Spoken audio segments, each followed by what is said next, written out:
मज्ञानतिमिरान्धस्य ज्ञानाञ्जनशलाकया चक्षुरुन्मिलितं येन तस्मै श्रीगुरवे नमः। नमो ॐ विष्णुपादाय कृष्णकृष्णाय भूतले श्रीमते जयपताका स्वामिनीति नामिने। नमस्ते सारस्वते देवे गौरवाणी प्रचारिणे निर्विशेष शून्यवादी पाश्चात्यदेशतारिणे वाञ्छाकल्पतरुर्भ्यश्च कृपा सिन्धुभ्येव च पतितानां पावनेभ्यो वैष्णवेभ्यो नमो नमः। नमो महावदन्नाय कृष्णप्रेमप्रदायते कृष्णाय कृष्णचैतन्य नाम्ने गौरतिसे नमः। हे कृष्ण करुणा सिन्धो दीनबन्धो जगत्पते गोपेश गोपिकान्त राधाकान्त नमोस्तुते। तप्त काञ्चन गौराङ्गी राधे वृन्दावनेश्वरी वृषभानुसुते देवी प्रणमामि हरिप्रिये। नीलाचल निवासाय नित्याय परमात्मने बलभद्र सुभद्राभ्यां जगन्नाथयते नमः। जय श्री कृष्ण चैतन्य प्रभु नित्यानंद श्री अद्वैत गदाधर शिवासादि गौर भक्त वृंद।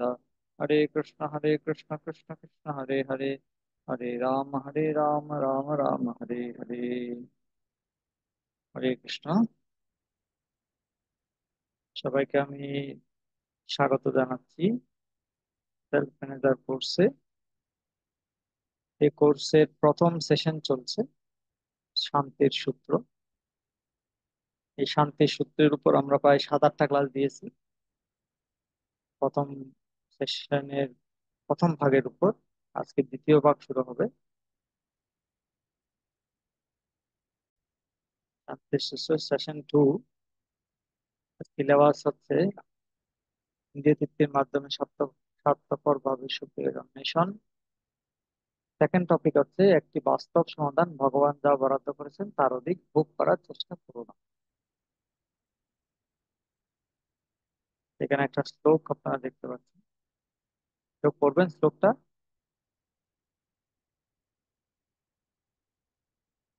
হাত তুলুন।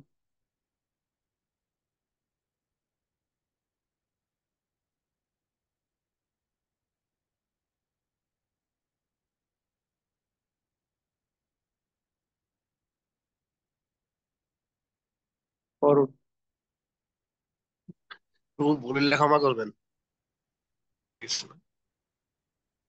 সক্লুত্রিহৈব চ সুরম প্রাকঃ শরীর বিরক্সমাণ কামোৎক্রোধোদ্ভবম বেগম স যুক্তস্য সুখী নর। অনুবাদ: এই দেহ ত্যাগ করার পূর্বে যিনি কাম ক্রোধ থেকে উদ্ভূত বেগ সহ্য করতে সক্ষম হন তিনি যোগী এবং এই জগতে তিনি সুখী হন। তাৎপর্য বলবো? হ্যাঁ। জয় শ্রীল প্রভুপাদ কি জয়।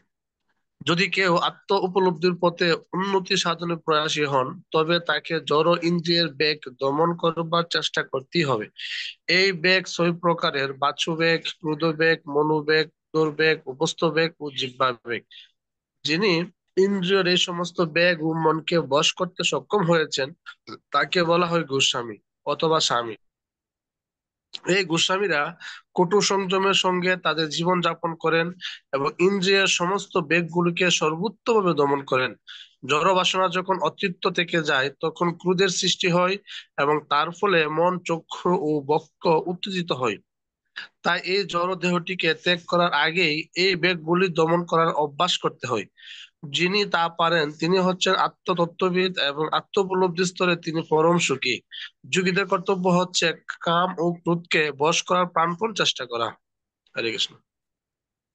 তো ভগবদ্গীতার পঞ্চম অধ্যায়ের 23 নম্বর শ্লোকটি অত্যন্ত গুরুত্বপূর্ণ, কারণ এখানে বলা হচ্ছে স্বপ্নতি হইব যৎস্বরূপ প্রাক শরীর বিমোক্ষণা কাম ক্রোধ উদ্ভবম বেগম সযুক্ত সুখী নরঃ। যে ব্যক্তি মৃত্যুর পূর্বে কাম এবং ক্রোধ থেকে উদ্ভূত ব্যক্তি দমন করতে পারেন, নিয়ন্ত্রণ করতে পারেন, তিনিই যোগী, তিনিই সুখী। আমরা সবাই মনে করছি আমরা ভক্তি যোগ পালন করছি, আমরা ভক্তি যোগী, আমরা যোগী, আমরা সুখী। তা আমরা কতটুকু যোগী হতে পেরেছি, কতটুকু সুখী হতে পেরেছি সেটা বোঝা যাবে এই মাপকাঠির মাধ্যমে। কেন বলা হচ্ছে যোগী হচ্ছেন তিনি যিনি কামক্রোধকে জয় করেছেন, তিনি হচ্ছেন যোগী, তিনি হচ্ছেন সুখী। তা আমাদেরকে নিজেকে প্রশ্ন করা উচিত, আমি কি কামক্রোধকে জয় করতে পেরেছি? কতটুকু আমি জয় করতে পারি? কত পার্সেন্ট, 100%-এর মধ্যে যদি আমরা পার্সেন্টেজ করতে বলি, কত পার্সেন্ট আমরা কামক্রোধকে জয় করতে পারি? যদি আমরা দেখা যায় যে আমরা কামক্রোধকে জয় করতে এখনো পারিনি, তার মানে আমরা ভক্তি যোগ অনুশীলন করলেও আমরা আসলে যোগী হতে পারিনি। আমরা একটা মিডিয়াম পয়েন্টে আছি, তা আমরা এখনো যোগী হতে পারি, সুখী হতে পারছি, সেজন্য আমরা সুখীও পাচ্ছি, সুখও পাচ্ছি না। এক সময় অনেক ভক্তরা আমাদেরকে প্রশ্ন করে, প্রভু আমরা তো ভক্তি জীবন যাপন করছি, অনেক নিয়ম কানুন পালন করছি, অনেক কিছু করছি, তারপরেও কেন সুখ পাচ্ছি না?" তার কারণ হচ্ছে আমরা কাম ক্রোধ থেকে উদ্ভূত ব্যাগকে, এই ষড়বিধ ব্যাগের কথা প্রভুপাদ তাৎপর্যে বলেছেন, এই ব্যাগগুলোকে আমরা দমন করতে পারি না, নিয়ন্ত্রণ করতে পারি না, সংযত করতে পারি না, তাই আমরা সুখী হতে পারি না। ঠিক আছে। আমার একটা গল্প মনে পড়ে যাচ্ছে, এই শ্লোকটা তাৎপর্য করতে গিয়ে একটা গল্প মনে পড়েছে আমার। একবার একটা মন্দিরে একটা সাধু ছিল, লাল কাপড় সাধু, দাড়িওয়ালা, দাড়ি ছিল, সাধুর দাড়ি ছিল। তো সাধু যখন মন্দির থেকে বেরোতেন, মন্দিরের বের হওয়ার পথে একটা মানে লোকের বাড়ি ছিল, জাগতিক লোক। সে দেখতো সাধু আছে, লাল কাপড় সাধু, দাড়িওয়ালা সাধু মন্দির থেকে বের হয়, মন্দিরে ঢুকে প্রতিদিন। তো তখন সে বলল, ও সাধু, তোমার দাড়িগুলো কি সাধুর দাড়ি না ছাগলের দাড়ি? বুঝতে পারছেন? ওই সাধুকে টিটকিনি মারতো আর কি। এ সাধু বাবা, সাধু বাবা, তোমার দাড়িগুলো কি সাধুর দাড়ি নাকি ছাগলের দাড়ি?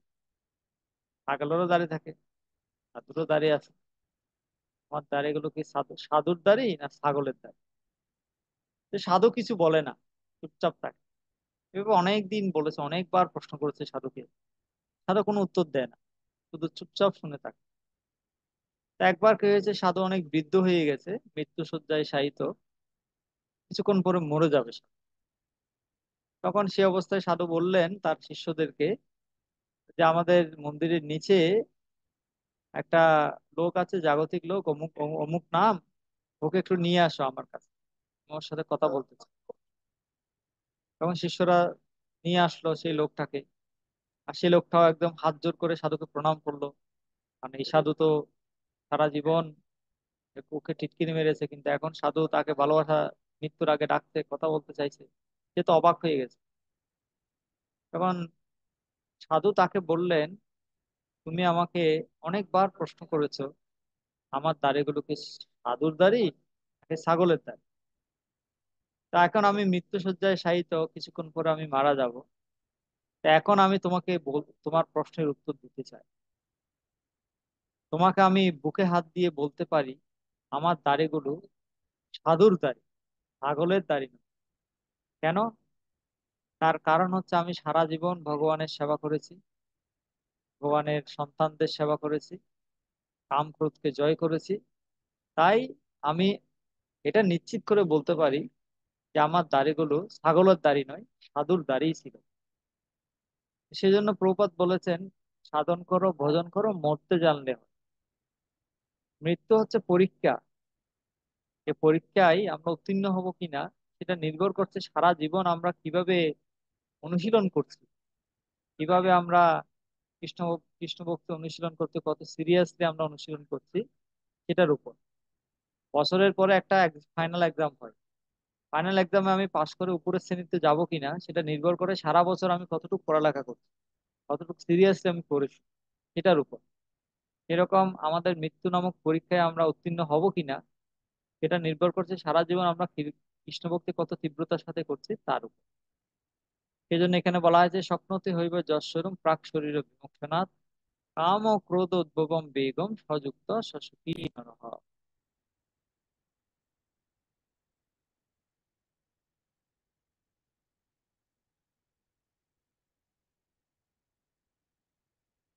আর কেউ কেউ রিডিং করুন। আপনাদেরকে অংশগ্রহণ করতে হবে, তো শুধু আমি বললে হবে না, আপনাদেরকে অংশগ্রহণ করতে হবে, এটা অংশগ্রহণমূলক ক্লাস, সবাইকে অংশগ্রহণ করতে হবে। আপনারা পড়ালেখা জানেন, শিক্ষিত ব্যক্তিগণ, তো পড়ুন। তবু আমি পড়ি, হ্যান্ড রেজ পড়ুন, করতে পারছি না। পড়ুন, পড়ুন। যারা কামকে দমন করার জন্য মন ও ইন্দ্রিয়কে দমন করতে শেখেনি, তাদেরকে লজ্জাকর পরিস্থিতির সম্মুখীন হওয়ার জন্য প্রস্তুত থাকতে হয়। কামক লোকদের কেবল কুকুরের মতোই দেখায় না, কখনো কখনো তাদের পুলিশে হস্তান্তর করা হয়। কখনো কখনো তারা এমন কর্ম করে যা তাদের জন্য ও অন্যদের জন্য অবর্ণনীয় দৈহিক ও মানসিক দুর্ভোগ বয়ে আনে। এটা তো আপনারা দেখে আর ব্যাখ্যা করার দরকার নেই, এটা বাস্তবে আপনারা আশেপাশে দেখতে পাচ্ছেন, নিউজ পেপারে, টিভি চ্যানেলে, রেডিওতে, এগুলো প্রতিদিন ঘটছে, কমন ব্যাপার।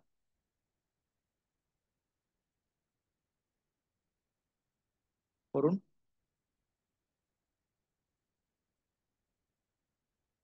কয়েকদিন হাত তুলে রাখুন, কারা কারা পড়তে চান হাত তুলে রাখুন, আমরা তাদেরকে বলবো কে করুন। শ্রীকান্ত করুন। অনিয়ন্ত্রিত মনের কারণে এই ইন্দ্রিয়গুলো বহুদিকে গমন করে বিপথে চালিত হয়। যেমন একদিকে জিহ্বা তাকে রুচিকর আহার্যের জন্য ধাবিত করে, তৃষ্ণা তাকে উপযুক্ত পানীয় পান করার জন্য প্রেরিত করে। একই সাথে যৌনাঙ্গ সন্তুষ্টির সন্তুষ্টির জন্য সন্তুষ্টির জন্য চিৎকার করে। স্পর্শ ইন্দ্রিয় কোমল বস্তুর স্পর্শ চাই, উদর পূর্ণ না হওয়া পর্যন্ত বিব্রত করে। কর্ণ তৃপ্তিকর শব্দ শ্রবণ করতে চাই।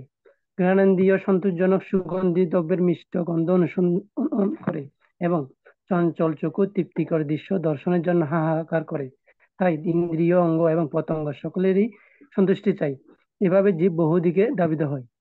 হ্যাঁ, প্রত্যেকটা ইন্দ্রিয় শক্তিশালী, এবং এক একটা ইন্দ্রিয় এক এক দিকে মানুষকে টানছে, এবং মানুষ বিভ্রান্ত হয়ে গেছে সে আসলে কোন দিকে যাবে। হ্যাঁ, বহুদিকে ধাবিত, বহু শাখা বিশিষ্ট এবং বহুমুখী। কৃষ্ণ বললেন না, ব্যবসায়িকা বুদ্ধি এক ইহ পুরনন্দন, বহু শাখা হি অনন্তাস্য বুদ্ধি অব্যবসায়ী নাম। যারা অব্যবসায়ী, যারা অবক্ত, তারা মনের রত না সাথে ধাবত বহি, মন রূপক নমক রথে আরোহণ করে বাইরের দিকে ধাবিত হয়, বহুদিকে ধাবিত হয়, কিন্তু কোনো দিকেই সুখ শান্তি খুঁজে পায় না। সুখ তো বাইরে নেই, সুখ তো আছে অন্তরে। হ্যাঁ, জার্নিটা বাইরে করতে হবে না, জার্নিটা অন্তরে করতে হবে। Journey within. শিপ্রা মাতাজি পড়ুন।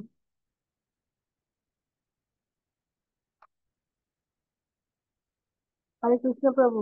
যে সকল কর্ম লোকেরা আত্মা বা ভগবত তত্ত্ব বিজ্ঞান জানে না, তারা ধূমপান, নেশা বা মদ্যপান প্রভৃতি মদ অভ্যাসের শিকার হয়। এর মাধ্যমে তারা দুঃখ হতে মুক্ত হতে চায়, কিন্তু পরিণামে আরো বেশি দুঃখকে স্বাগত জানান। আচ্ছা, আপনাদের আশেপাশে, আপনাদের ঘরে সংসারে বা আশেপাশে আপনার পরিচিত এমন কেউ আছে যারা মদ্যপান, ধূমপান, নেশা এগুলোর কারণে অনেক টাকা লস হয়েছে বা অনেক ক্ষতি হয়েছে, তার পরিবারে অনেক অশান্তি চলছে, এরকম কারো অভিজ্ঞতা আছে? দয়া করে যদি একটু শেয়ার করেন আমাদেরকে।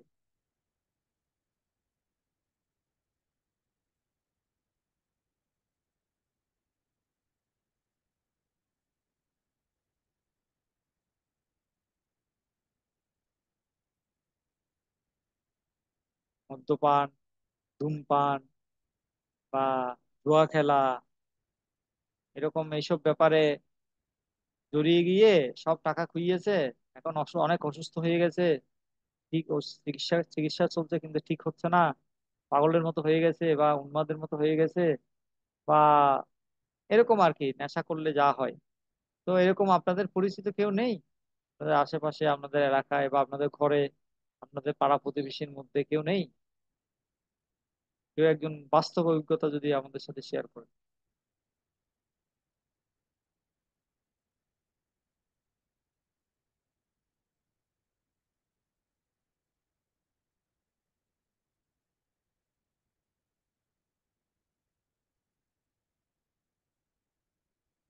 বলুন, নিতাই বলুন। প্রভু আপনি আমি একটা ফোন আসছিল,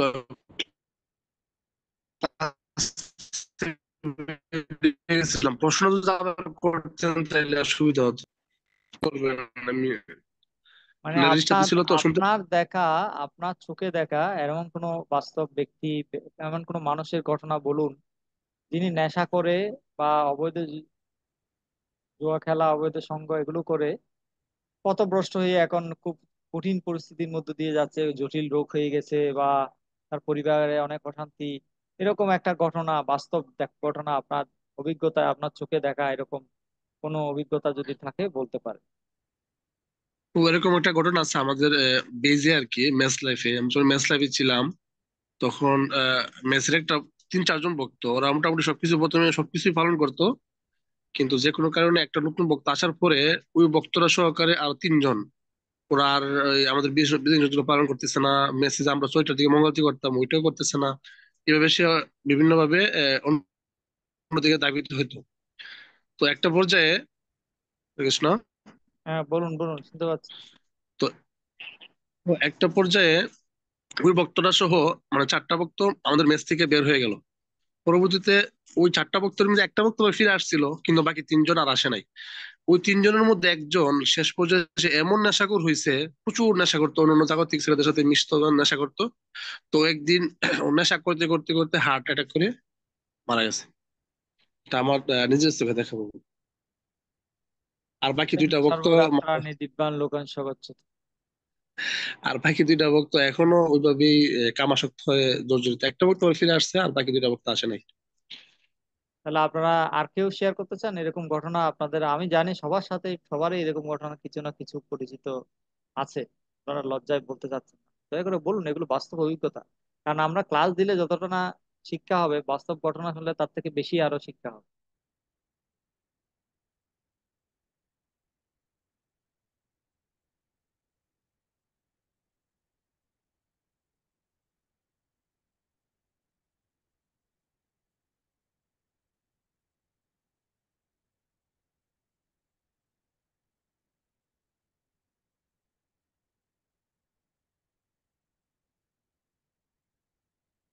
কে বলতে চাই?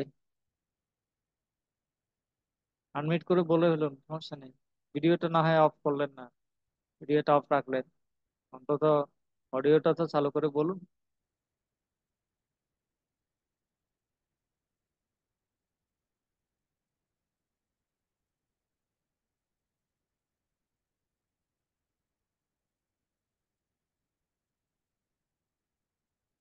বাহ, আপনাদেরকে খুব ভালো মানুষ।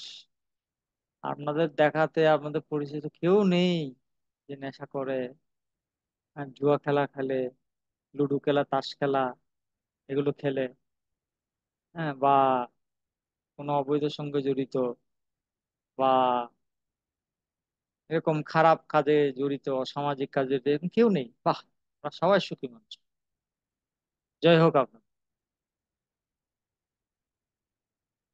ঠিক আছে, আমরা একটু পরে যাই।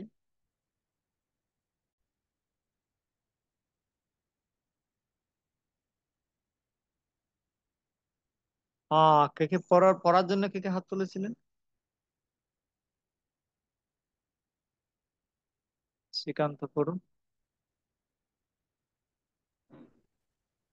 আধুনিক সময়ে আমরা বাস্তবে দেখতে পাচ্ছি লোকেরা তাদের অনিয়ন্ত্রিত মন ও ইন্দ্রিয়ের কারণে বিভিন্ন ধরনের কঠিন সমস্যায় ভোগে, যেমন মানসিক চাপ, তারপর হচ্ছে হতাশা। হতাশা, এটা কি? আত্মহত্যা হ্যাঁ, আত্মহত্যা মানুষ সুইসাইড করছে না এখন? হ্যাঁ, বেশি। তারপর মানি এখানে ক্যান বাই হ্যাপিনেস। আমরা মা- অর্থ উপার্জন করতে পারি কিন্তু সুখ ক্রয় করতে পারি না। অর্থ সঞ্চয় এবং আরাম আয়েশের মাঝে শান্তি এবং আনন্দ নেই। হম আমরা অর্থ উপার্জন করতে পারি কিন্তু সুখটাকে কিনা যাবে টাকা দিয়ে? হ্যাঁ, না, তো টাকা, সুখটা কিনা যাবে না। আপনি ঘুমের বড়ি টাকা দিয়ে কিনতে পারেন, কিন্তু ঘুমটাকে তো টাকা দিয়ে কিনতে পারবেন না। অনেকে ঘুমের বড়ি হয়ে খেয়েও ঘুম হচ্ছে না। আপনি খাবার দাবার টাকা দিয়ে কিনতে পারেন, খাবার খেয়ে যে আপনার পুষ্টি হবে নাকি রোগ হবে সেটা তো আপনার হাতে নেই। বুঝতে পারছেন? সুখকে টাকা দিয়ে কেনা যায় না। এইখানে একটা সুন্দর কথা আছে, এটা কে পড়বেন? ইংলিশে আছে, কেউ পড়তে পারবেন? একটু দয়া করে পড়ুন তো। তবু আমি টাকা পড়বো। দিয়ে কি কি, টাকা দিয়ে কি কি করা যায় না সেগুলো এখানে লেখা আছে, পড়ুন। চৈতন্য নিতাই প্রভু। না, see money is not everything. Everything টাকায় সবকিছু নয়। এসব কিছু নয়। Money can buy a house, টাকা দিয়ে বাড়ি কিনতে পারি, বাট নট হে হোম। হ্যাঁ, হোম কিন্তু হোম এবং হোম এবং হাউসের মধ্যে কি পার্থক্য আছে জানেন? মানে বাড়ি আহ দিয়ে আপনি একটা কাঠামো, একটা একটা রুম বা একটা কাঠামো, একটা ফ্ল্যাট আপনি কিনতে পারেন, কিন্তু ওই ফ্ল্যাটে যে ফ্ল্যাটটা যে শান্তির সুখের নীড় হবে, সুখ শান্তির জায়গা হবে, সেটা আপনি নিশ্চিত করতে পারেন না। এটা সেটাই। টাকা টাকা দিয়ে নিশ্চিত করা যায় না। হ্যাঁ মানি বলুন। ক্যান বেড, টাকা দিয়ে আমি একটি বিছানা কিনতে পারবো, বাট নট স্লিপ, ঘুমকে নই। হুম। মানি ক্যান এক ক্লক, টাকা দিয়ে আমি একটু ঘড়ি কিনতে পারবো, বাট নট টাইম, সময়কে কিনতে পারবো না। মানি হুম। ক্যান বা এ বুক, টাকা দিয়ে বই কিনা যাবে, বাট নট নলেজ, কিন্তু জ্ঞানকে নই। মানি ক্যান বাই ফুড, টাকা দিয়ে বই কিনা খাবার কিনা যাবে, বাট নট অ্যান এপ্রিটেড। অ্যাপেটাইট মানে ক্ষুধা। ক্ষুধা যে লাগে সেটা কি টাকা টাকা দিলে ক্ষুধা আসবে, টাকা না দিলে ক্ষুধা আসবে না, এরকম হবে? হ্যাঁ, তারপর তারপর পড়ুন। মানি বাই পজিশন, টাকা দিয়ে আমি একটা পজিশন যেতে পারবো, বাট নট রেসপেক্ট, কিন্তু সম্মান আশা করা যাবে না। সবাই যে সম্মান করবে সেটা আমরা বলতে পারি না। টাকা হতে দিয়ে পারে না। পজিশন, পোস্ট পজিশন আমরা কিনে নিতে পারি, কিন্তু হুম। সবাই যে সম্মান করবে সেটা আমরা কিনতে পারবো না। মানি ক্যান বাই ব্লাড, টাকা দিয়ে রক্ত কেনা যাবে, বাট নট লাইফ, জীবন নয়, জীবন কেনা যাবে না। মানি ক্যান বাই ইন্স্যুরেন্স, টাকা দিয়ে ইন্স্যুরেন্স বা পলিসি বা বীমা করা যাবে, বাট নট সেফটি, কিন্তু কোনো নিরাপত্তা কিনা যাবে না। তাহলে চিন্তা করে দেখুন, আমরা মনে করছি টাকাটাই সবকিছু, তা আসলে টাকাটা কিছুই না। হ্যাঁ। ওইটা ফেসবুকে দিব। ঠিক আছে, এখানে কি লিখছে একটু পড়ুন তো। যদি জানতে চান আপনি কত ধনী, তাহলে এটা গণনা করতে করুন যে আপনার কাছে এমন কতগুলো বস্তু আছে যা অর্থ দিয়ে ক্রয় করা যায় না। যদি আপনি কত বড় ধনী এটা যদি আপনি গণনা করতে চান, তাহলে সেই বস্তুগুলোর একটা লিস্ট বানান যেগুলো টাকা দিয়ে কেনা যায় না, কিন্তু সেই বস্তুগুলো আপনার কাছে আছে যেগুলো টাকা দিয়ে কিনা যায় না। যেমন উদাহরণ, উদাহরণ কি কি কেউ বলতে পারবেন? হ্যাঁ, উদাহরণ টাকা দিয়ে কিনা যায় না এরকম কি কি বস্তু আছে আপনার আপনার সম- মধ্যেই আছে? সম্মান, সম্মান, গুড। সুনাম, সুনাম, গুড। শ্রদ্ধা, ভক্তি, হ্যাঁ, শ্রদ্ধা ভক্তি। ভালোবাসা। হ্যাঁ, ভালোবাসা, গুড। আর কে বলবেন? সব আপনি একা বলছেন বাকিদের মধ্যে। ভিডিও গুলো একটু অন করলে ভালো হয়, সবাই যদি অফ করে বসে থাকেন, আমি কি ভূত ভূত প্রেতকে ক্লাস দিচ্ছি নাকি? সব ভূত প্রেত। গোলকপতি বাবু বলুন, আপনি বলতে চাচ্ছেন মনে হয়। কৃষ্ণবাবু, সময় কিনে দেয় না টাকা দিয়ে।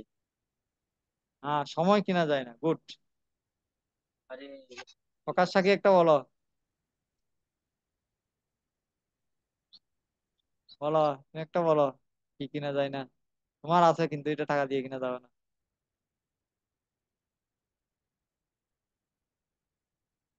আনমিট করতে হবে আগে।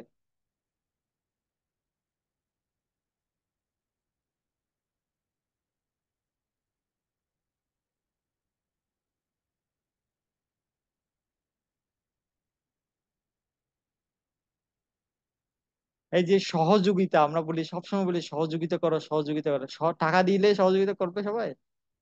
হ্যাঁ, টাকা দিয়ে সহযোগিতা কিনা যায়? আমরা বলি সহ্য করো, সহনশীল হও। টাকা দিলে সহ্য করবে সবাই? হ্যাঁ, সহনশীল হবে টাকা দিলেই? আমরা বলি ক্ষমা করে দাও, ক্ষমা করবে সবাই টাকা দিলে? ক্ষমা করে দেবে না, সেরকম। আমরা বলি উদার হও, মহান হও। আমরা বলি আহ, করুণ, অন্যদের প্রতি দয়াবান হও, করুণ হও। হ্যাঁ, হিতৈষী কারুণ্যিকা, সবার সুহৃদ হও। হ্যাঁ, এই যে সর্বজীবের প্রতি মৈত্রী ভাবাপন্ন হও, পিতা মাতাকে সম্মান করো।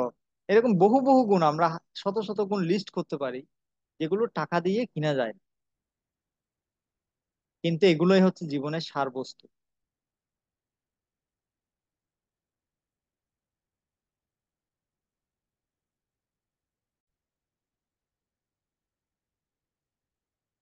তো এখানে শঙ্করাচার্য একটা গুরুত্বপূর্ণ শ্লোক বলছেন, অর্থম অনর্থম ভাবয় নিত্যম, নাস্তি ততঃ শুকলেশ সত্যম, পুত্রাদপি ধন ভাজাম ভীতি, সর্বত্রৈষা কথিতা নীতি।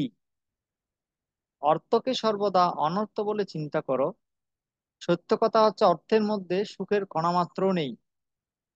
পুত্র থেকেও ধনবান ব্যক্তিদের ভয় আছে, এইরূপ নীতি সর্বত্র বিদিত রয়েছে। মানে যার টাকা আছে না, তার ছেলেও তার শত্রু হয়ে যায়। ওই টাকাটা পাওয়ার জন্য। সেজন্য বলা হচ্ছে অর্থই অনর্থ।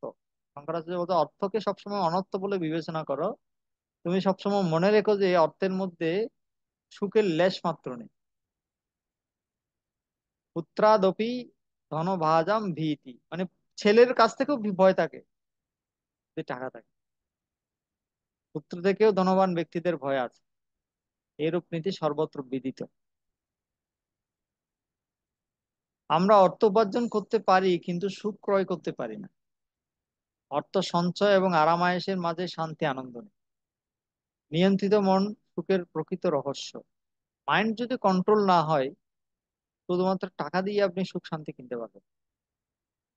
সুনিয়ন্ত্রিত ভগবত চেতনাময়, সুনিয়ন্ত্রিত মানে রেগুলেটেড লাইফ স্টাইল আপনাকে লিড করতে হবে। Regulated life style. Regulated life style মানে কি? সঠিক সময়ে ঘুমাতে যাওয়া, সঠিক সময়ে ঘুম থেকে ওঠা, সাত্বিক খাবার খাওয়া, হ্যাঁ, সাত্বিক অভ্যাস গঠন করা, বাজে অভ্যাসগুলো ত্যাগ করা, সাত্বিক বা বন্ধুদের সাথে সঙ্গ করা, সাত্বিক গ্রন্থ আদি অধ্যয়ন করা, এগুলো হচ্ছে রেগুলেটেড লাইফ স্টাইল। এগুলো যদি আমরা করি তাহলে কি হবে? আমাদের চেতনা ভগবত চেতনা হবে, এবং এভাবে আমরা ধীরে ধীরে শান্তিময় সুখী জীবনের দিকে অগ্রসর হতে পারবো।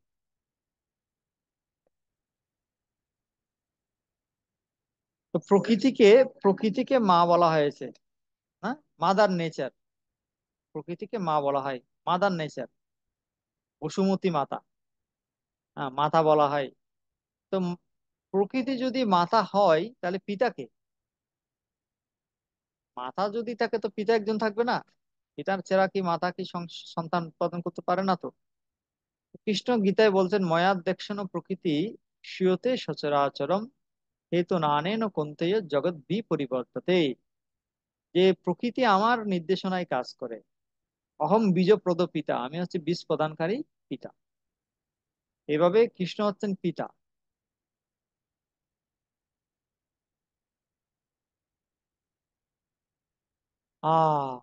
প্রভুপাদ কি বলছেন একটু পড়ুন তো।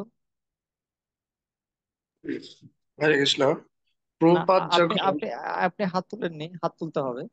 যিনি হাত তুলবেন আগে তিনি সুযোগ পাবেন। তনুশ্রী মাতাজি পড়ুন। হরে কৃষ্ণ। প্রভু প্রণাম। প্রভুপাদ বলেছেন, স্বামী যখন কিছু অতিথি নিয়ে বাড়িতে আসে তখন তিনি নিজের স্ত্রীকে চোখের মাধ্যমে ইশারা করে কিছু নাস্তা তৈরি করার জন্য, এবং স্ত্রী তার সাথে সাথে তৈরি করে নিয়ে আসে। হুম, তারপর পরের পেজে যাচ্ছে, পড়ুন, এটাও পড়ুন। প্রকৃতিও ঠিক এভাবেই কাজ করে। ভগবানের ইশারা পাওয়া মাত্রই প্রকৃতি কাজ করে, যেমন ঋতু পরিবর্তন, ফুল ফোটা, বৃষ্টি হওয়া ইত্যাদি। এগুলো আমাদের হাতে আছে। এই তোমাকে আজকে 1 লাখ টাকা দিব, আমাকে এতগুলো ফুল ফুটিয়ে দেবে হে গাছ, ঠিক আছে গাছ বাবা, তোমাকে আমি 1 লাখ টাকা দিব, কালকে আমার অনেক ফুল দরকার, হ্যাঁ, পুজো টুজো আছে, এতগুলো ফুল তুমি আমাকে দেবে। কি গাছ দেবে এরকম আপনাকে? এখন আমার বর্ষাকাল চাই না, এখন আমার শীতকাল লাগবে বা গরমকাল লাগবে। এত বৃষ্টি হচ্ছে কেন? এত বন্যা বেশি যাচ্ছে, দেখতে দেখতে পাচ্ছ না তো প্রকৃতি? বৃষ্টি দেওয়া বন্ধ করে দাও। কি দেবে? কথা মতো, আপনার কথা মতো চলবে? হ্যাঁ, চলবে না। আমাদের কথা মতো কিছুই হয় না। ভগবানের ইশারা অনুসারে প্রকৃতি কাজ করে। প্রকৃতির হাসি প্রকৃতপক্ষে ভগবানের হাসি। যদি আমরা দেখি যে আমাদের প্রকৃতি, চারপাশের প্রকৃতি খুব শান্তিময়, সুখময়, আনন্দময়, নির্মল, তার মানে এটা ভগবানের হাসি। এটা প্রকৃতি শান্ত মানে ভগবান খুশি আছে। আর মাঝে মাঝে প্রকৃতিকে খুব নিষ্ঠুর বলে মনে হয়। জল নেই, বৃষ্টি হচ্ছে না, বন্যা, ঘূর্ণিঝড়, সাইক্লোন, টর্নেডো, ভূমিকম্প, এগুলোর মানে হচ্ছে প্রকৃতি খুশিতে নেই। তার মানে ভগবানও খুশিতে নেই, তাই না? তো প্রকৃতি হচ্ছে মাতা, আর কৃষ্ণ হচ্ছেন পিতা। আচ্ছা, এটা পড়বে শ্রীকান্ত। একটি ছেলে খুবই খুবই দুষ্ট এবং পিতার মত কথা মান্য করছে না, তখন মায়ের কি করা কর্তব্য, বা মা তখন কি করবে? আধুনিক মানুষের কর্ম ঠিক দুষ্ট ছেলেটি নেই। তো ছেলে যদি বেশি দুষ্টুমি করে মা কি করে? হ্যাঁ, মারবে। মারবে। তা আমরা যদি আমরা শিশু, আমরা প্রকৃতি মায়ের শিশু। আমরা যদি প্রকৃতিকে কষ্ট দিই, আমরা যদি দুষ্টামি করি, অন্যায় কাজ করি, প্রকৃতি আমাদেরকে মারবে। ঠিক আছে, শাস্তি পেতে হবে। এখানে কি হচ্ছে দেখেন, প্রকৃতিকে জোরপূর্বক হরণ করে নিয়ে যাচ্ছে। ওই যেমন রাবণ যেরকম কৈলাস পর্বতকে তুলে ফেলেছিল জোর করে, এবং প্রকৃতিকে কেটে ফেলা হচ্ছে, পর্বতগুলো কেটে মাটি নিয়ে ইটের ভাটায় নিয়ে গিয়ে ইট তৈরি করা হচ্ছে। হ্যাঁ, প্রকৃতিকে গর্ত করে সোনা, ডায়মন্ড, বিভিন্ন তেল কয়লা আহরণ করা হচ্ছে। হ্যাঁ, প্রকৃতি বায়ু দূষণ, পানি দূষণ, বাতাস দূষণ, শব্দ দূষণ, মন দূষণ, বহু রকমের দূষণ কলুষতা প্রবেশ করেছে। আমরা শান্তিপূর্ণভাবে একটা নিঃশ্বাসও নিতে পারছি না। সব গাছ কেটে ফেলছে, প্রকৃতি মাকে খুব জোর করে কষ্ট দেওয়া হচ্ছে। করুন চৈতন্য গ্রুপ। হরে কৃষ্ণ। সন্তান মাকে বলল, মা টাকা দাও, আমি সিনেমা দেখতে যাব। তখন মা বলল, না পুত্র, দিতে পারবো না, সবকিছু তালাবদ্ধ অবস্থায় আছে, এখন দেওয়া যাবে না। তখন সন্তান মা থেকে চাবি ছিনিয়ে নিয়ে টাকা নিয়ে সিনেমা দেখতে গেল। এমত অবস্থায় পিতা কি করবেন? পিতা খুব শীঘ্রই সন্তানের জন্য শাস্তির ব্যবস্থা করবেন। হরে কৃষ্ণ। যদি আমরা মনে করি মা তো আমাকে খুব ভালোবাসে, মাকে জোর করে নিয়ে গেলেও মা কিছু করবে না, তখন হয়তো আমরা মা থেকে জোর করে নিয়ে গিয়ে আমাদের বাসনা পূরণ করতে পারি, কিন্তু পিতাকে সেটা সহ্য করবে না। পিতা যখন জানতে পারবেন যে এরকম কাজ করেছে, পিতা অবশ্যই শাস্তির ব্যবস্থা করবে। পিতা হয় হয় নিজে সরাসরি শাস্তি দেবেন, নয় একটা মাস্টার রাখবেন, মাস্টার মশাই রাখবেন। মাস্টার মশাই একটা ব্যাট নিয়ে আসবেন প্রতিদিন, আর ব্যাট নিয়ে প্রতিদিন মারধর করবেন স্টুডেন্ট। পিতা চিন্তা করছে আমি যদি ডাইরেক্ট মারি সে আমাকে আমার উপর রাগ করতে পারে, কিন্তু মাস্টার আমার একটা জদ্দাল একটা মাস্টার রাখবে, যে প্রতিদিন মারবে, পড়া না শিখলেই মারবে। এভাবে পিতা শাস্তি দেবে। হে মাস্টারটাকে তুলনা করা হয়েছে দুর্গা দেবীর সাথে। মা হচ্ছে লক্ষ্মী, হ্যাঁ, বা রাধা রানী, আর পিতা হচ্ছে কৃষ্ণ, আর মাস্টার হচ্ছে দুর্গা দেবী। দুর্গা দেবীর কাজ হচ্ছে শাস্তি দেওয়া। হ্যাঁ, যে অন্যায় করবে তাকে ত্রিশূল দিয়ে বিদ্ধ করা। ঠিক আছে, এটা হচ্ছে ভগবানের ম্যানেজমেন্ট সিস্টেম। এটাও করুন। আধুনিক লোকেরা হচ্ছে অবাধ্য সন্তানের মতো। প্রকৃতি যদি প্রদান না করে তাহলে তারা তা জোরপূর্বক হরণ করে, এবং যার ফলে পরম পিতা ভগবান খুব শীঘ্রই তাদের জন্য শাস্তির ব্যবস্থা করেন, এবং তাই তারা বিভিন্ন সমস্যায় ভোগে। হুম, জোর করে ভালোবাসা হয় না, এরকম একটা কথা আছে। জোর করে কেউ যদি কিছু দখল করে, তাহলে সেটা ভালোবাসার প্রকাশ নয়, সেটা তো আসরিক মেন্টালিটির প্রকাশ। যেমন রাবণ কি করলো, সীতা মাতাকে জোর করে হরণ করে নিয়ে গেল না? এর ফলে হ্যাঁ। রেজাল্টটা কি হলো আপনারা সবাই আমার থেকে ভালো জানেন। তো জোরপূর্বক যদি আমরা প্রকৃতি মাতার কিছু হরণ করি, তাহলে পরম পিতা শ্রীকৃষ্ণ কখনোই খুশি হবেন না। তিনি আমাদের জন্য শাস্তির ব্যবস্থা করবেন, আমাদেরকে শাস্তি পেতে হবে, সমস্যায় ভুগ। আরেকটা উদাহরণ দেওয়া হয়েছে এখানে, পেন রাজার উদাহরণ। কে পড়বেন এটা? যারা পড়েননি তাদের মধ্য থেকে।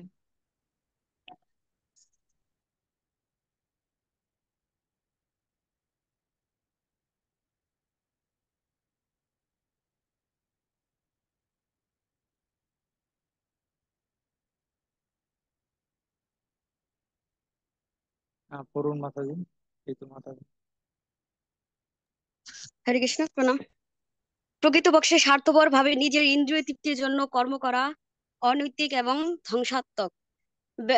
বেনু মহারাজ যখন ব্রাহ্মণ গাভীদের নির্যাতন করেছিলেন এবং প্রকৃতিকে শোষণ করেছিলেন, তখন প্রকৃতি মাতা সবকিছু সরবরাহ করা বন্ধ করে দিয়েছিলেন। পরবর্তী পরবর্তী ভগবানের সপ্তদশ অবতার পৃথু মহারাজ পুনরায় তার প্রকৃতি থেকে দহন করেছিলেন। হ্যাঁ, বেন রাজা এত নিষ্ঠুর আচরণ করছিল যে প্রকৃতি মাতা আর ফল দিচ্ছে না, ফুল দিচ্ছে না, বৃষ্টি দিচ্ছে না, বাতাস দিচ্ছে না, হ্যাঁ, কোনো কিছুই দিচ্ছে না। তখন সবাই খুব কষ্টে ছিল। তখন ব্রাহ্মণরা অভিশাপ দিয়ে বেনকে মেরে ফেললো, বেন রাজাকে মেরে ফেললো। আর বেনের দেহকে মন্থন করে তারা পৃথু মহারাজকে জন্ম দিল, পৃথু মহারাজ এবং তার স্ত্রী অর্চি। এই দুজন জন্ম হলো ব্যান রাজার দেহ মন্থনের ফলে। আর পিতু মহারাজ এত ভালো রাজা ছিলেন, তিনি ওই যেগুলো প্রকৃতিমাতা লুকিয়ে রেখেছিল, জোর করে দিচ্ছিল না, সেগুলো থেকে তিনি দহন, প্রকৃতিকে দহন করে সেই সবকিছু আবার তিনি ফিরিয়ে নিয়ে এসেছিলেন এবং তার প্রজাদেরকে দিয়েছিলেন। এর ফলে সকলেই সুখী হতে পেরেছে। ভাগবতে আছে এই কাহিনী, ব্যান রাজা এবং পিতু মহারাজের কাহিনী। আপনারা ভাগবত থেকে বিস্তারিত পড়তে পারেন। তো এগুলো কিছু পৌরাণিক ইতিহাস নয়, এগুলো শুধু গল্প কথা নয়, এগুলো শুধু শুধু পৌরাণিক ইতিহাস নয়। আমাদের সচক্ষে আমরা ব্যবহারিক ভাবে আমাদের চারপাশে যদি আমরা তাকাই, আমরা দেখতে পারি প্রকৃতির আইন এত কঠোর যে এটি কেউ ভাঙতে পারে না বা লঙ্ঘন করতে পারে না। আপনি চুরি করে মানুষকে ফাঁকি দিতে পারেন, ভগবানকে নয়। আপনি বিভিন্ন অপরাধ করে পুলিশকে ফাঁকি দিতে পারেন, কিন্তু ভগবানকে ফাঁকি দিতে পারেন। হ্যাঁ, ভগবান সব কানে সবকিছু দেখে আছে। তো জনপ্রিয় স্টিফেন কবে তার এক বইতে একটি গুরুত্বপূর্ণ বাক্য লিখেছেন। তিনি লিখেছেন যে প্রকৃতির আইন কেউ ভাঙতে সক্ষম নয়। কেউ যদি ভাঙতে চেষ্টা করে, তারা প্রকৃতপক্ষে নিজেদের বিরুদ্ধে নিজেরাই নিজেদেরকে নিজেদের বিরুদ্ধে ভাঙে। এই যে দেখেন, এই ছেলেটা দেয়ালে মাথা ঠুকছে, দেয়াল তাকে বলেনি তুমি আমার আমাকে ভাঙার জন্য মাথাটা দিয়ে আঘাত করো। মাথা দিয়ে আঘাত করলে কি দেয়াল ভাঙবে? দেয়াল ভাঙার ক্ষমতা ওর আছে? ওর ক্ষমতা নেই, তারপরেও সে কিন্তু মাথা দিয়ে আঘাত করছে। তো এইভাবে করলে কি দেয়ালের কোনো ক্ষতি হবে না, কিন্তু ওর মাথাটা ফেটে যাবে। সেরকম প্রকৃতির আইনকে আমরা ভঙ্গ করতে পারবো না। তা আমরা যদি চেষ্টা করি ভাঙার জন্য, তাহলে আমাদের মাথাটাই ভাঙবে, আমাদেরকে কষ্ট পেতে হবে। ভগবানের আইন হচ্ছে লাইট হাউস প্রিন্সিপালের মতো। এই যে এখানে একটা দেখতে পাচ্ছেন, এটা হচ্ছে লাইট হাউস বলা হয়, এটা সমুদ্রের পাড়ে থাকে। তো লাইট হাউস দেখে জাহাজগুলো চলে, জাহাজগুলো বুঝতে পারে আমি কোন দিকে যাচ্ছি। তো সেজন্য ভগবানের আইন হচ্ছে লাইট হাউস নীতির মতো। কেউ যদি ধূমপান করে, সে ফুসফুসের রোগে ভুগবে। কেউ যদি সম্পদ অর্জন, ইন্দ্রিয় তৃপ্তি, এবং শাস্ত্র বহির্ভূত ভাবে সম্পদ অর্জন করে, তারা কখনো সুখ শান্তি অর্জন করতে পারবে না। তো শাস্ত্র আমাদেরকে বলছে তোমার যতটুকু আছে ততটুকু সম্পদ তুমি অর্জন করো, বেশি অর্জন করার কোনো প্রয়োজন নেই। প্রয়োজনের অধিক সম্পদ অর্জন করা অনুমোদন দিচ্ছে না ভগবান, প্রকৃতি, ভগবানের আইন এটা অনুমোদন দিচ্ছে না। প্রথমত হলো, এই পৃথিবী হচ্ছে আমাদের জন্য ক্ষণস্থায়ী জায়গা। আমরা কখন যে মারা যাব তার কোনো ঠিক নেই। যে কোনো মুহূর্তে আমাদের মৃত্যু হতে পারে। তো কেন আমরা এত এত কিছু অর্জনের জন্য পাগল হব? ঠিক 80 বা এর অধিক অথবা এর কম বছরের একটি ভ্রমণের মতো। মনে করেন আপনি এই জগতে বেড়াতে এসেছেন, কত বছর বেড়াবেন? 60 বছর, 70 বছর, 80 বছর। এরপর ভ্রমণ শেষ হলে আবার আপনার বাড়িতে আপনাকে চলে যেতে হবে। কোথায়? বাড়ি কোথায়? গোলক বৃন্দাবন, বৈকুণ্ঠে। সেখানে আপনাকে ফিরে যেতে হবে। তো এখানে মাঝখানে ভ্রমণ ক্ষেত্রে এসে আপনি যদি এখানে এখানে কিভাবে আরো আরামে থাকা যায় এটার জন্য চেষ্টা করেন, আর বাড়িতে ফিরে যাওয়ার কথা ভুলে যান, তাহলে আপনাকে তো বোকা ছাড়া আর কিছু বলা যায় না। আর জেলখানায় আপনি বেড়াতে গেছেন, জেলখানার মধ্যে বেড়াতে গেছেন, যে আর জেলখানায় গিয়ে আপনি এত এত আরাম আয়েসে ব্যবস্থা করলেন জেলখানার ভিতরে। আবার আপনাকে আপনার মেয়াদ শেষ হয়ে গেছে, আপনাকে বলছে আপনি এখন বেরিয়ে যান, আপনার মেয়াদ শেষ। আর বলছেন না, আমি বেরোবো না, আমি জেলখানাতেই থাকবো। এটা কি বুদ্ধিমানের কাজ হলো? কোনো বুদ্ধিমান লোক জেলখানার ভিতরে থাকে চিরকাল? হ্যাঁ, তো এই জগৎটা হচ্ছে জেলখানা, দুর্গ। তো এটা আমাদের চিরস্থায়ী জায়গা নয়, এটা জেলখানা। জেলখানায় আমরা আছি। যত তাড়াতাড়ি এখান থেকে মুক্তি পাওয়া যায় ততই মঙ্গল। একটা আকাশ ছোঁয়া বাড়ি তৈরি করার জন্য কাউকে সারা জীবন ধরে সংগ্রাম করতে হয়, কিন্তু এটি হচ্ছে অপ্রয়োজনীয় সাধনা। সাধনা আমরা সবাই করছি, সাধনা সবাইকে করতে হবে। কিন্তু কেউ যদি মনে করে আমি একটা 100 তলা বিল্ডিং বানাবো, আমার নামে অনেক কিছু হবে, তাহলে সেটা হচ্ছে অপ্রয়োজনীয় সাধনা। কারণ এটা তার 100 তলা বিল্ডিং প্রয়োজন নেই, সে থাকবে একটা রুমে, একটা রুমের বেশি তার দরকার নেই, বা 2-3টা রুম এনাফ। কিন্তু সে যদি বলে না আমার 100 তলা বিল্ডিং লাগবে, তাহলে সেটা হচ্ছে অপ্রয়োজনীয় সাধনা। কেন? কারণ মৃত্যুর পরে সে এই বিল্ডিং থেকে তাকে বের করে দেওয়া হবে। যে বিল্ডিং সে কষ্ট করে বানিয়েছে, সেই বিল্ডিং থেকে তাকে বের করে চিতায় নিয়ে পুরানো হবে বা কবর দিয়ে দেওয়া হবে। সে কিন্তু এখানে থাকতে পারবে না চিরকাল।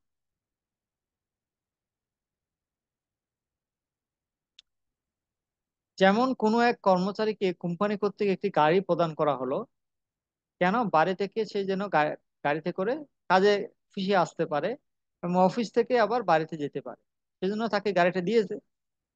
কর্মস্থলে না গিয়ে সে যদি গাড়িটাকে সাজাতে সাজাতে ব্যস্ত থাকে, শুধু জল দিয়ে ধোয়, রং করে, হ্যাঁ, পরিষ্কার করে, শুধু সাজানো গোছানোর মধ্যে গাড়ি সাজানো আর পালিশ করতে ব্যস্ত, কিন্তু অফিসে যেতে ভুলে যায়, অফিসে যায় না, গাড়িটা ব্যবহার করে, তখন তাকে কি গাড়িটা আর দেবে?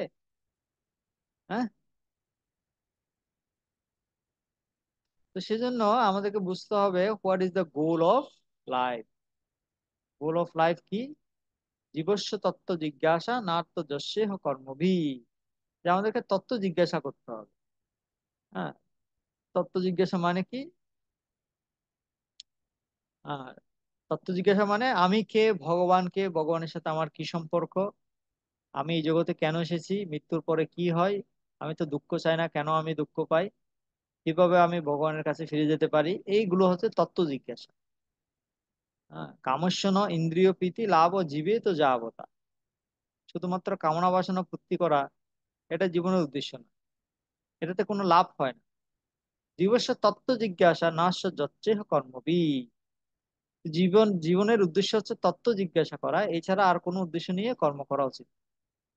যজ্ঞাত্মাৎ কর্মণ্যত্র লোকয়ম কর্মবন্ধন। আমরা যদি যজ্ঞের জন্য কর্ম করি, ভগবানের জন্য কর্ম করি, তাহলে সেটা বন্ধনের কারণ নয়, সেটাই মুক্তির, কর্মটাই মুক্তির কারণ। আর আমরা যদি নিজেদের ইন্দ্রিয় তৃপ্তির জন্য কর্ম করি, তাহলে কর্মটাই বন্ধনের কারণ। ভুঞ্জদিতে অগম পাপা যে পচন্তি আত্মকারণাৎ। যে নিজের জন্য রান্না করে, নিজের জিহ্বার স্বাদের জন্য রান্না করে, সে প্রতি গ্রাসে গ্রাসে কি কি খায়? পাপ খায়। অগম পাপা, পাপ ভোজন করে। তা কে পাপ ভোজন করতে চান আপনারা যারা এখানে আছেন 12-13 জন? আপনারা কি চান আপনারা পাপ ভোজন করবেন প্রতিদিন, গ্রাসে গ্রাসে পাপ ভোজন করবেন? আমরা চাই না, সেজন্য আমরা ভগবানকে ভোগ লাগিয়ে তারপর সেই ভোজনটা, সেই প্রসাদটা আমরা গ্রহণ করি। এটা সাইন্টিফিক। এটা প্রসাদের মধ্যে আলাদা একটা তৃপ্তি পাওয়া যায়, আলাদা আলাদা একটা স্বাদ আছে। এটা ভগবানের আশীর্বাদ, ভগবানের কৃপা। জীবনের উদ্দেশ্য অধিক থেকে অধিক ধন সম্পদ অর্জন করা নয়, ভগবানের সন্তুষ্টি বিধানের জন্য কর্ম করাই হচ্ছে জীবনের উদ্দেশ্য। ভোগ বিলাস বা ইন্দ্রিয় তৃপ্তি মানুষ্য দেহের জন্য নয়। ভোগ বিলাস ইন্দ্রিয় তৃপ্তি হচ্ছে পশুদের জন্য, ইন্দ্রিয় তৃপ্তি হচ্ছে পশুদের জন্য, আর ইন্দ্রিয় নিয়ন্ত্রণ হচ্ছে মানুষদের জন্য। এখানে একটা চক্র দেখতে পাচ্ছেন, আহার নিদ্রা ভয় মোহ। এটা কে পড়বেন? রিডিং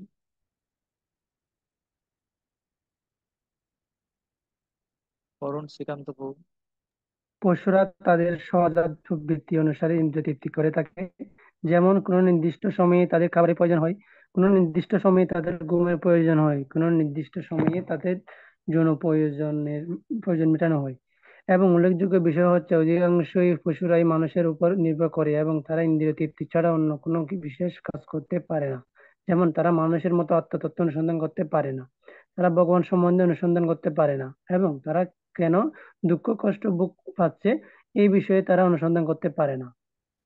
তো এটা হচ্ছে পশুদের সাথে মানুষের পার্থক্য। পশুরা তত্ত্ব জিজ্ঞাসা করতে পারে না, তারা শুধু আহার নিদ্রা ভয় মতন নিয়ে জিজ্ঞাসা করতে পারে, এগুলো নিয়ে ব্যস্ত থাকে, কিন্তু তারা তত্ত্ব জিজ্ঞাসা করতে পারে না।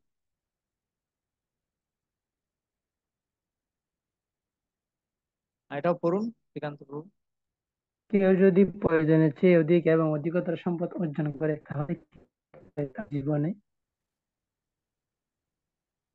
পুরোটা তো বোঝা গেল না। কেউ যদি প্রয়োজনের চেয়ে অধিক এবং অধিকতর সম্পদ অর্জন করে তাহলে কি করতে পারে তার জীবনে? কি করতে পারে? আপনারা কেউ আইডিয়া আছে? মানে কারো যদি প্রয়োজনের অতিরিক্ত টাকা পয়সা, ধন সম্পদ থাকে, সে কি করতে পারে? হ্যাঁ, কি করতে পারে বলুন তো একটু। কি করতে পারে সে? সে কি কি করবে? মনে মনে করেন আপনার হাতে, আপনি চিন্তা করুন, মনে হয় না আপনার কাছে 10 কোটি টাকা এলো হাতে, 10 কোটি টাকা দিয়ে আপনি কি করবেন? হ্যাঁ, কি করবেন আপনি 10 কোটি টাকা দিয়ে?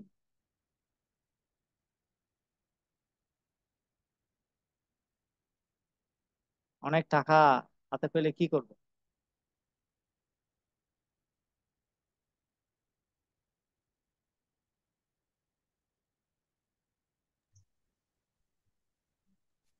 হরে কৃষ্ণ, হরি বল। বলুন। দণ্ডবত প্রণাম প্রভু। ধন্যবাদ। আমার ইচ্ছা আমি কৃষ্ণ হ্যাঁ বলুন, শুনতে পাচ্ছি তো। একটা কলার ছিল তো প্রভু। হরে কৃষ্ণ প্রভু, আমার যদি এত টাকার দরকার নাই, আরো কম টাকাও হয়, আমার মনে একটা প্রয়াস, সেটা হচ্ছে মানে আমি টাকা কল আসতেছে বারবার। সেই টাকাগুলি দিয়ে আমি প্রত্যেক সপ্তাহে সপ্তাহে বড় বড় করে নাম হয়তো অনুষ্ঠান করব, হরিসভা করব। এটা আমার মনে প্রয়াস, একটা মন্দির করে প্রত্যেক সপ্তাহে বিগ বিগ প্রোগ্রাম করবে, কেননা এই প্রসাদের মাধ্যমে ইসকনের বেশিরভাগ ভক্ত হয়। আর আমার বিদেশেও, আমি যে আছি বিদেশেও, আপনার 98% ভক্ত শুধু প্রসাদের কারণে হচ্ছে, শুধু হরি প্রসাদ পাওয়ার বল, মাধ্যমে। হরি ঠিক বল, আছে, হরি আমার বল। মনে কিছু হয়, আমি যদি এরকম কিছু হয়ে যায়, তাহলে প্রত্যেক সপ্তাহে সপ্তাহে বিশাল বিশাল আকারের শুধু নামহট্ট প্রোগ্রাম করব, হরি সাপ্তাহিক বল, প্রোগ্রাম। জয় হোক, জয় হোক, জয় হোক। আপনার আপনার বাসনা পূর্ণ হোক, ভগবান কৃপা করুক। হরি বল, কৃপা রাখবেন প্রভু। হরে কৃষ্ণ। হরে কৃষ্ণ। চৈতন্য নিতাই প্রভু, বলুন। প্রভু, আমার জন্য বিশেষ প্রার্থনা করবো। আমার প্রচুর টাকা দরকার, আমার প্রচুর অনেক প্রচার করতে হবে। কি করবেন এত টাকা দিয়ে? আপনি ব্রহ্মচারী মানুষ। প্রচার প্রচার প্রভু, প্রচার আমাদের কাছে অনেক আছে। প্রচার করবো, আমার মুখ উদ্দেশ্য প্রচুর প্রচার করতে প্রচার তো করতে টাকা লাগে না, প্রচার করতে একটা করতাল লাগে, করতাল দিয়ে কীর্তন করলে হয়ে যায় টাকা তোলার। লাগে। প্রচার করতে টাকা লাগে প্রভু, অনেক টাকা দরকার। কি বলেন? প্রভু, প্রভুপাতের মতো শুদ্ধতা নাই প্রভু আমার, এই যে কতল দিলে সবকিছু হবে, ইষ্ট তো আসবে না। তারপর আমার জন্য গুরু কৃষ্ণের কাছে প্রার্থনা করুন যাতে আমার একসময়টা হয় প্রচার। ঠিক আছে, ধন্যবাদ। আর কেউ বলবেন? মাতাজি থেকে কেউ বলবেন অনেক টাকা পেলে কি করবেন? ও, গোরখপতি বাবু হাত তুলেছেন, বলুন। হরে কৃষ্ণ, দণ্ডবত প্রভু। হরে কৃষ্ণ।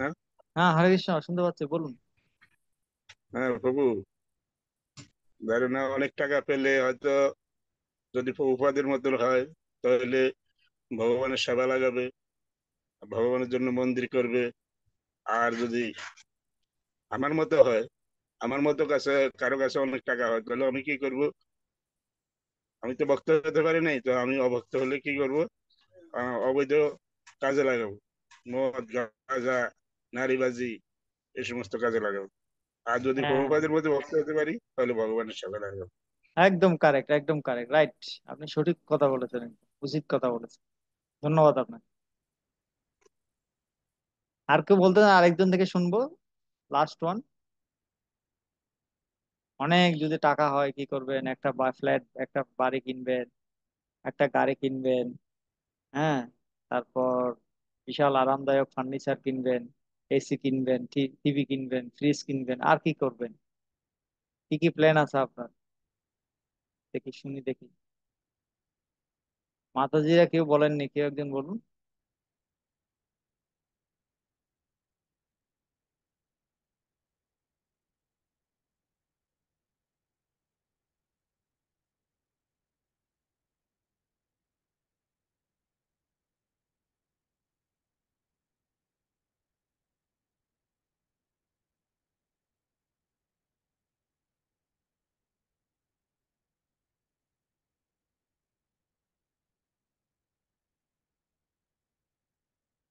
যাক, বলতে চাচ্ছে না কেউ।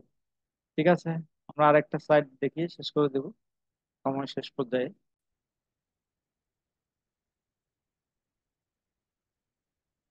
বেশি যদি টাকা থাকে কারো কাছে, তার বাসায় চুরি হতে পারে, তাকে হত্যা করতে পারে লোকেরা। সে সবসময় ভয়ে ভয়ে থাকে। হ্যাঁ, সে মিথ্যা কথা বলে, অন্যদের সাথে মিথ্যা কথা বলে।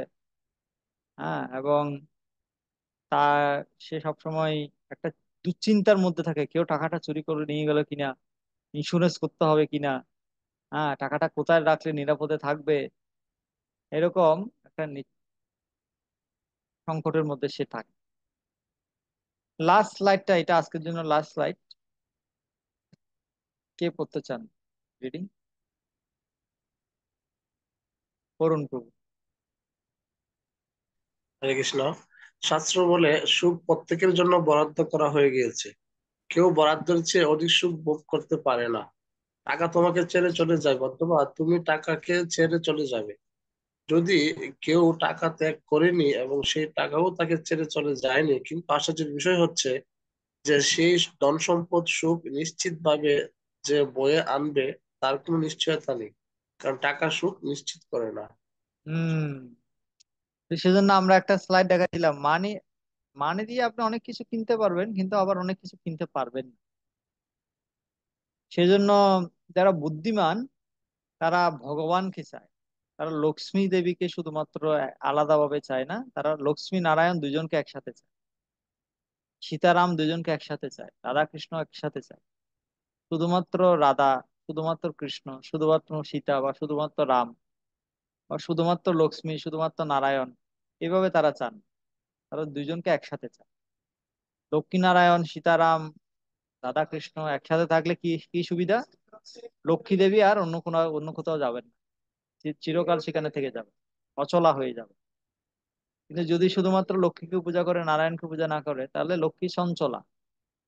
সেই জন্য টাকার গায়ে লেখা থাকে, চাহিবা মাত্র ইহার বাহককে দিতে বাধ্য থাকে। যে চাইবে তাকে দিয়ে দিতে হবে। সেজন্য লক্ষ্মী চঞ্চলা। এই চঞ্চলা লক্ষ্মী অচলা হবে যদি আমরা নারায়ণকে সাথে রাখি, যদি আমরা কৃষ্ণকে সাথে রাখি, যদি আমরা রামকে সাথে রাখি, হরিকে সাথে রাখি। তো এটাই হচ্ছে সূত্র চঞ্চলা লক্ষ্মীকে অচলা করার জন্য। তো আজকে আমরা এতটুকু রাখছি, আমাদের সময় সমাপ্ত হয়ে গেছে। কারো যদি কোনো প্রশ্ন থাকে যেগুলো আমি আলোচনা করলাম সেটার ভিত্তিতে এক দুইটা প্রশ্ন নিতে পারি।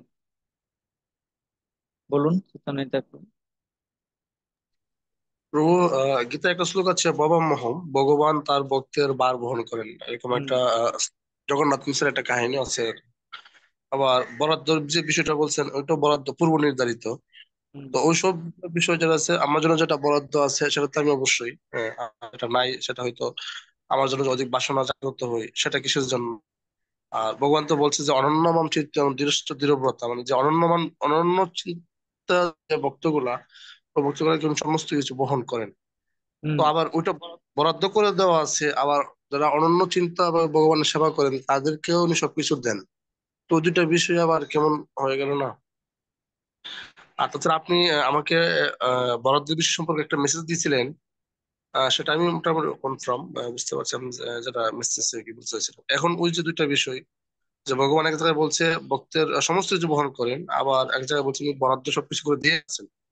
ওই দুইটা বিষয়টা একটু খোলাসা করে দিবেন আর কি। ভগবান ভক্তের সবকিছু বহন করেন, কোনটা বহন করেন? ভক্তের জন্য যেটা বরাদ্দ আছে ভগবান সেটা বহন করে নিয়ে আসেন, যেটা বরাদ্দ নেই সেটা ভগবান বহন করে নিয়ে আসেন। ভগবান কেন নিয়ে আসেন?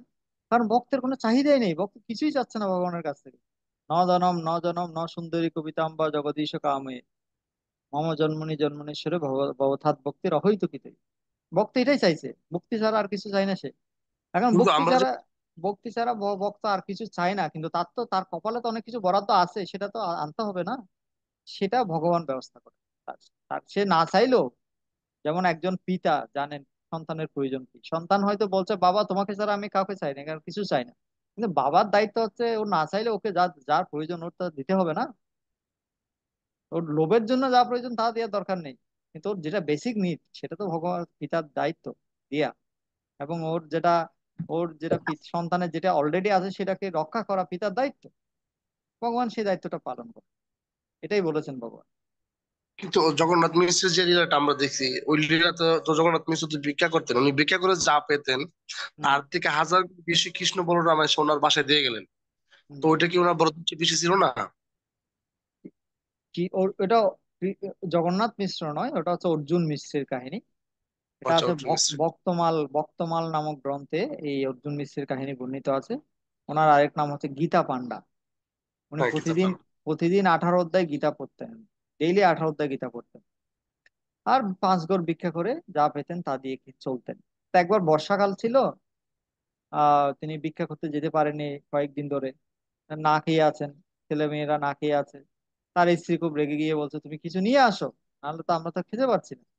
উনি বলছেন না চিন্তা নেই, কৃষ্ণ বলেছেন গীতার মধ্যে অনন্য চিন্তয়ন্তমম যে জন পর্যুপাসতে তেষাং নিত্যাভিযুক্তাং যোগক্ষেমং বহাম্যহম। তো কৃষ্ণ নিয়ে আসবেন, চিন্তা নেই, তোমরা একটু সহ্য করো। কিন্তু স্ত্রী সহ্য করতে পারছে না, কয়দিন আর না খেয়ে থাকা যায়। তখন অর্জুন মিশ্র বাধ্য হয়ে বেরিয়েছেন ভিক্ষা করতে, কিন্তু বৃষ্টির মধ্যে কে তাকে ভিক্ষা দিবে। কেউ ভিক্ষা পেলেন না, তিনি আসলেন, ফিরে আসলেন, ফিরে এসে তার মনটা খুব দুঃখিত হয়ে গেল। তা আমি এত গীতা গীতা পড়ছি ডেলি 18 অধ্যায়, এত ভক্তি করছি, তারপরেও আমার কেন খাবার জুটছে না। নিশ্চয়ই ভগবান এই যে কথাটা বলেছেন এটা সঠিক নয়, বহাম মহম এটা সঠিক নয়। তো তিনি বহাম মহমটা কেটে দদাম মোহন লিখে দিন। ভগবান দেন, কিন্তু বহন করে নিয়ে আসেন এটা সঠিক নয়।